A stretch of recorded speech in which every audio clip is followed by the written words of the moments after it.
Hi, welcome to Steve Chats Wrestling, #SCW, the wrestling channel right here on youtube.com. Thank you for choosing the channel and choosing the video. You can subscribe right now, leave any comments in the comment section, like and share the video. Well, I can tell you what, I am as happy as a kid in the sweet shop. Lucha Underground is back. Season 3 has begun, and I'm going to give you a quick review of the episode that I've watched for you right here on this channel right now. If you do like this, then do give the like button and also leave a comment in the comment section, and if this goes down pretty well, then I'll give you Lucha Underground updates all throughout the season. So of course a lot of it has already been recorded, but a lot of the results are unknown, which is good. Keeps the element of surprise when watching the program as well. And I don't know, it just, for me, Lucha Underground, it's kind of current in 2016 for a wrestling perspective, and it's cool as well. You watch the storylines, the way they play out, the camera stuff that they do, like when the matches aren't being taken. It's just really cool, and I recommend, if you haven't watched it, I've said it more than once before, watch Lucha Underground. Really, you are not going to be disappointed from a wrestling aspect. For me, really, when you look at things like WWE and TNA, yes, they provide some good moments, some good shows from here and there, but Lucha Underground is consistent, and perhaps maybe for the age democratic that I'm in, it certainly feels cool, and it kind of almost feels like that this is the direction that all wrestling should be going in. So I'm particularly a big fan of it. So going to give a quick run through then of what transpired through the first episode of season 3. Derek Cueto, in sort of like a storyline segment, should we say, away from the arena and away from the ring, shows that he is released from prison. All charges against him have been dropped, and he is free to reopen the temple for Lucha Underground Season 3. Now, of course, there was a bit of a storyline playing towards it where he was arrested at the end of Season 2. I would have liked to see this play out a bit further, just to see where it would have led to. Maybe even the temple without a leader maybe could have been interesting to see, but maybe this isn't the final end of this. I mean, they have got a habit of coming back to things in Lucha Underground, and they seem to know where they're going storylines going forward all the way through. So maybe it's not the end of it, but it's certainly interesting. Of course, if we needed Derek Cueto to actually have a program, then certainly this is a positive start going forward.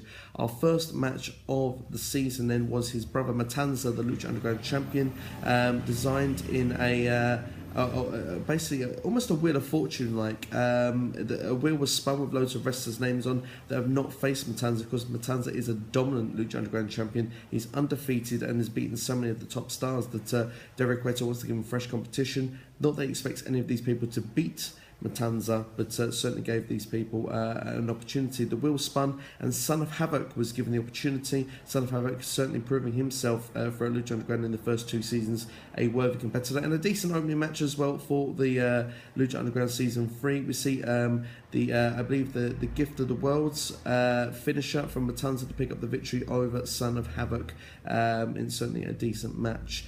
We then see a backstage segment of how the former trios champions Johnny Mundo, Jack Evans, and as well as PJ Black, with Taya taking out Angelico. I believe that's how it's pronounced. Or Angelico, I believe, is actually how it is pronounced. It has, after he kind of cost these guys the trios championships at the end of season 2. So we see that storyline play out. Johnny Mundo wants himself to be inserted into the title picture. His name is on the wheel, but wasn't picked this week. Derek Cueto instead saying that these guys lost at Ultima Lucha Dos. Taya, the female, didn't, and she'll get the opportunity to fight the Gift of the Gods champion, Sexy Star, in the match to win that belt. And of course, once you have that championship, you can cash it in for a title match anytime, anywhere. So it's almost like a Money in the Bank kind of feel if you are unfamiliar with the Gift of the Gods title.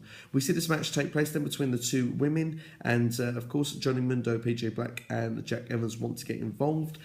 We see that Jack Evans and PJ Black distracting the ref, and Johnny Mundo holding Sexy Star on the ropes, and as Taya goes for a double knee, she misses and hits Mundo in the face. This leads then to a small package of victory for Sexy Star, and probably the line of the night from Matt Striker on commentary. Normally a good thing for Johnny Mundo to take Taya straight in his face, but maybe not on this occasion. So yeah, pretty entertaining on the commentary standpoint. Our main event saw a fantastic match between Rey Mysterio and Pentagon Dark. Of course, Pentagon Pentagon and Vampiro. Vampiro is a commentator. They have a bit of history going into this. Vampiro leaving the commentary booth, saying that he had to leave, and we see Rey Mysterio pick up the victory with a springboard pile driver. Now, this is kind of a move that you won't see in WWE because it's quite a dangerous move, but we see basically you jump off the second rope and you land onto the floor into what would be a standing power driver position on the opponent, and then they kind of do a flip,